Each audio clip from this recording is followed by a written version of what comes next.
My first advice, especially for school leavers, being a school leaver just after you do my HSC, going into law is completely different to school, especially in terms of writing style. It's nothing like, a court report for example is nothing like HSC English, which took me a while to realise. You will be given a lot of readings and it's often not realistic to be able to get through all of them. My advice would be focus on legal history readings, because it's harder to cover 100 years or so of history in 2 hours. You have to do everything that's asked. If you cut corners like I did, when you get to the exam you'll be only able to sort of write about 80% of the thing. Do write up your notes each week. Do go to seminars, or if you can't get to the seminars because you're working full time or you're out or whatever, do buddy with someone to get the notes.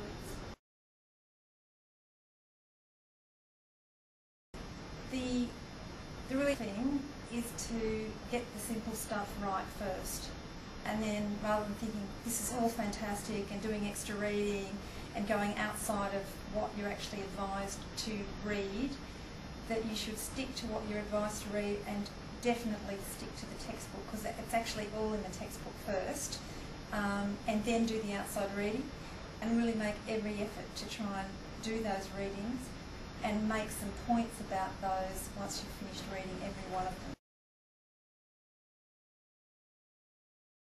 I prefer to do the seminar readings before the seminars and then the lecture readings after the lectures. To read widely.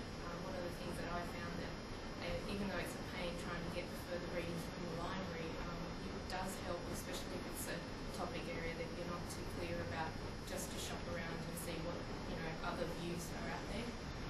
You read the textbook, you go to the lecture, you go back to the textbook, then you do your notes, then you go to the readings, and then you incorporate that into the notes that you've made from the lecture and the textbooks. Readings in time to be able to discuss things, and initially it's daunting, but I think it's quite helpful at the end of it.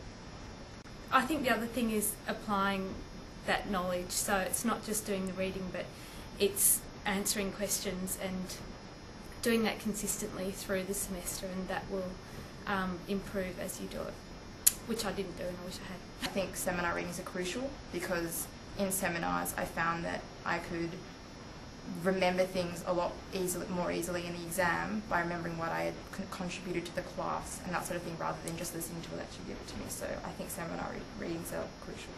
So you do the seminar readings for the seminar, but I would actually also say, if you can, and it's hard, but it's actually to do the work for those seminars. Then you actually write a little, like you do a little summary, or you do the exercise. I think it's really useful to turn up to the seminar prepared and to have done the exercises as if it was like for an exam. And also in the seminar, because you've actually put work into it, you can contribute to the seminar, but you also get a lot out of what else comes out of the seminar. I think I was so enthusiastic at the beginning that I did absolutely everything. I read everything that I possibly could, I went to everything, I wrote everything that I possibly could, and I punished myself later on in the semester when I realised that was an unrealistic expectation that I'd set up right at the beginning, that I would be able to do everything, working full time and studying, be a bit more realistic about what you can achieve across the whole semester right from the beginning. As far as tips go, the one thing that I would say is balance is really the key. But the other thing you've got to remember is to have some downtime, because you can get too caught up with trying to do everything at work, trying to do all your studying, and if you don't have downtime, then you're totally going to burn out. When people have their mid-semester freak out next semester, what could they do to make life better? Just relax about it. It's hard, it's so easy to get all caught up in it. Oh my gosh, I have to do all these expected reading, further reading, blah, blah, blah. Just, I'm not saying cut corner, but if you do the bare minimum and then at the end I found I could expand upon it. The whole thing is a journey itself. It's probably good to think about what is the end goal, what are you looking to achieve at the end of this. So one of my tips was to really people to start thinking about where they want to, where they want their whole careers to go. Yeah, study groups are really very useful because you can basically bounce ideas off each other, and I find that I think most people find that useful because obviously you could be going down the wrong track, and you've always got your study buddies to be able to help you out. They can tell you where you're going wrong, tell you where you're going right, and you can share ideas and share the right direction, I guess. And to all be friends. Yeah, that's And then we right. were like, well, I'll share this and I'll share that. But this sort of artificial, we all want to join a study group, doesn't mean it's the right mix of No, personalities. I think it's in our group it was great because we're from a diverse age group and diverse experience.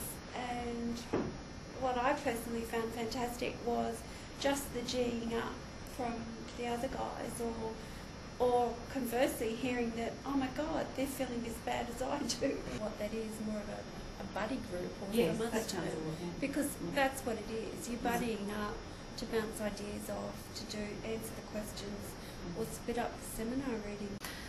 One brain is good, many brains much better.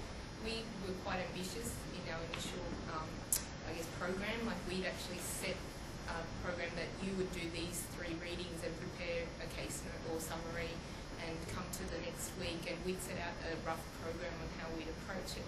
But obviously I think it was a little bit too ambitious. Before I got to the uni, I thought I'm quite good in English. When I started studying, I thought, well, I can't speak English at all. It's lots of new words. And I think it's very, very important at the beginning to sit down with the dictionary, trying to understand most of the words. And I find it's very useful to buy CDs with the lectures in it. Then I can sit down at home and actually put it down. I thought the lecture tapes were really good too, and I had them on in the car all the time, so my husband knows LPH as well as I know now.